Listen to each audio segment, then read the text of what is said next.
Hi, my name's Kaylee. I'm a physical therapist and yoga teacher, excited about getting you moving and feeling good in your body. One big thing that comes up a lot is the warrior positions, warrior 1, 2, and then 3. So I wanted to give you a quick snippet of information about the difference between warrior 1 and warrior 2 and put you into warrior 3 so you feel confident to take flight. Let's talk about the starting position. So let's move from Tadasana with our feet together, and we're actually going to move into Warrior 2 first. So don't get it confused. This is Warrior 2. Our right foot is going to step towards the small edge of the mat or the short edge of the mat, and our hips are going to be open towards the front of the room or the camera, whatever is helping you to kind of differentiate the position of the hips. I want you to think about the hips as two headlights on a car. Stop me if you've heard this one before. So the headlights on the car in Warrior 2 are facing directly on the long edge of the mat. So Warrior 2. Left leg is pointing towards the long edge of the mat, and my right foot is pointing towards the short edge of the mat. So they're making almost these intersecting lines. If they were to intersect, my heel would touch about the middle space between my toe and my heel on the back foot. So right in the middle of the foot. This is giving me a nice sturdy position so that I can bend my right leg and sink my hips down as I engage my inner thighs. So this is my leg position for Warrior 2. Let's talk about the arms briefly. Our arms are going to reach out long, and we want a nice and level front arm and back arm. That's a little bit challenging without a mirror, so maybe you can peek back and make sure that this one's not getting lazy on you. Reach through both fingertips, nice and long. Engage the triceps, meaning press down through the palms and extend through the elbows. Belly button in. Warrior 2. From Warrior 2, let's talk about the shift in position of the feet. My front foot is going to stay exactly as it is, and my hip is going to close slightly. So my back foot, my left heel is going to drop. Good. So let's shorten our stance just a little bit to move into Warrior 1. So from Warrior 2, with hips open, arms long, we're going to drop the left heel towards the wall behind us, internally rotating the thigh. That's creating that closing of the hips.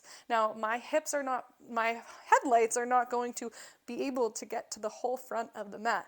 So I'm closing my hip position in a similar form to my leg. It's about 45 degrees, but understand that the position of the back leg is very dependent on the person and their anatomy. So closing it to a position that feels comfortable and possible in your body.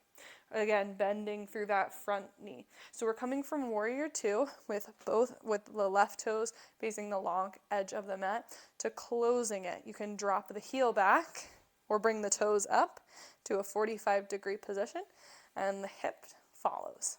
Now our arms are going to reach up over the head, so I've got a little bit of twist, but not a difficult or uncomfortable amount. I can keep my torso facing that 45-degree edge.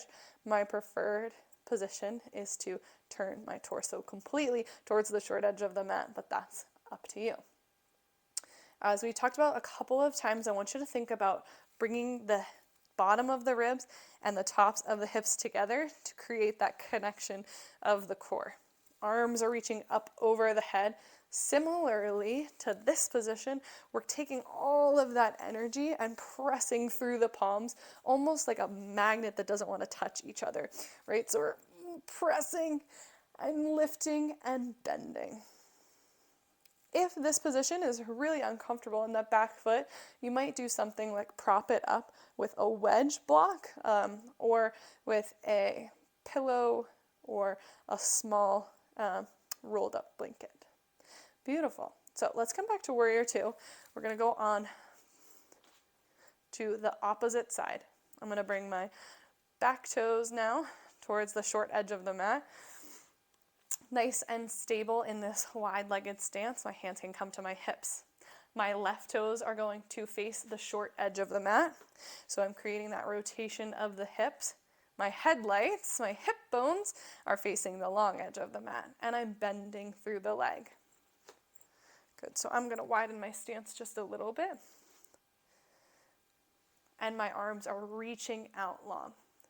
Instead of having my chest or my gaze towards this long edge of the mat, I actually want to gaze over my fingertips, creating a nice rotation in the back of the neck. Bending through the front leg. Wake up that back hand if it gets sleepy and draw the shoulder blades together. Inhale.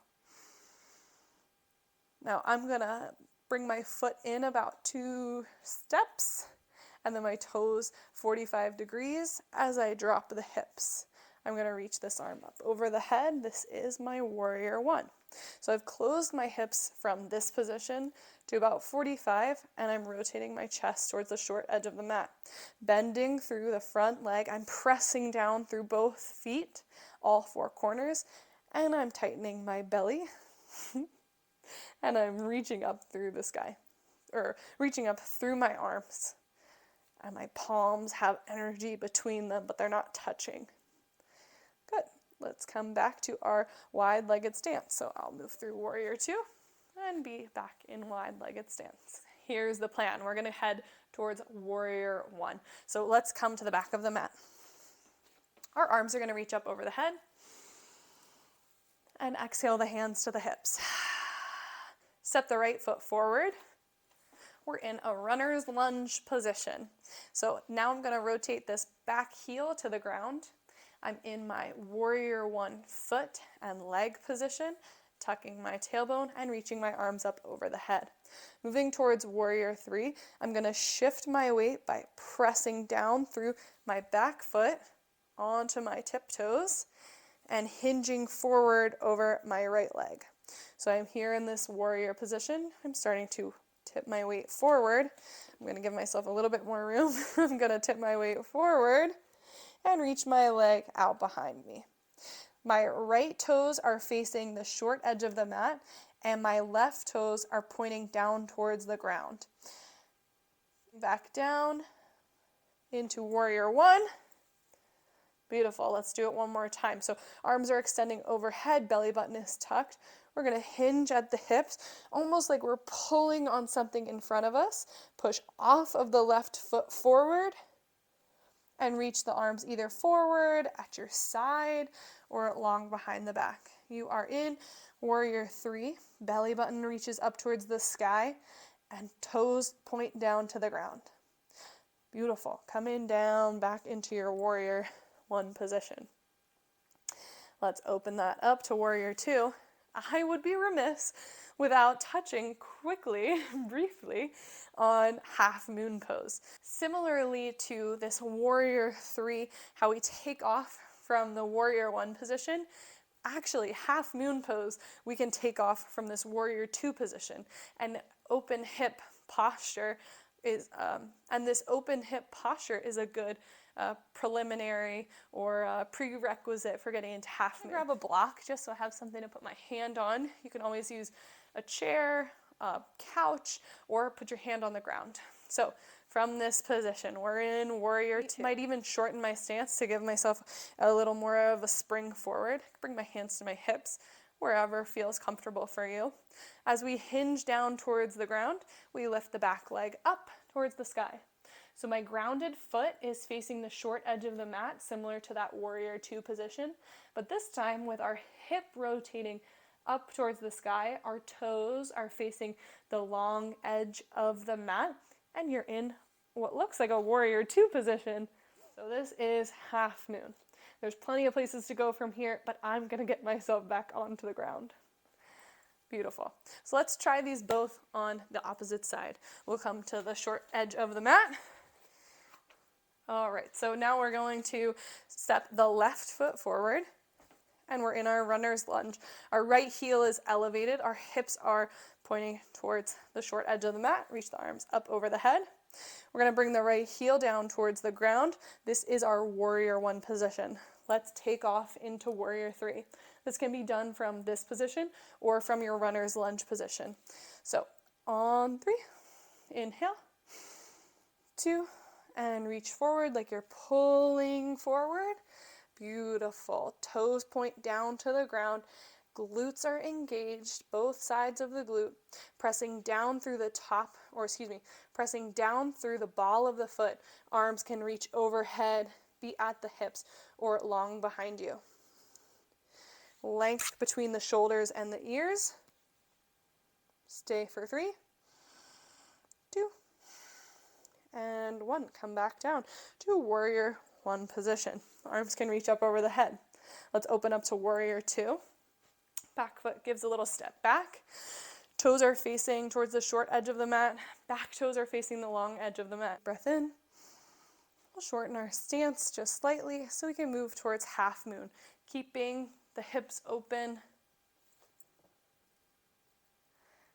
And our right arm is going to reach up towards the sky. So in this position, our hips remain open. Our back foot points towards the long edge of the mat. And our front toes point towards the short edge of the mat. That is your half moon. We'll come on down out of that on exhale. Arms reach towards the hips, straighten out the legs. And heel toe towards Tadasana.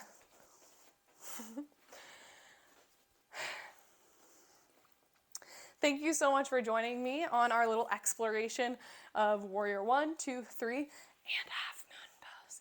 I hope you let me know if you have any questions, if you're interested in any modifications, and if you're enjoying the videos. I'll talk to you later.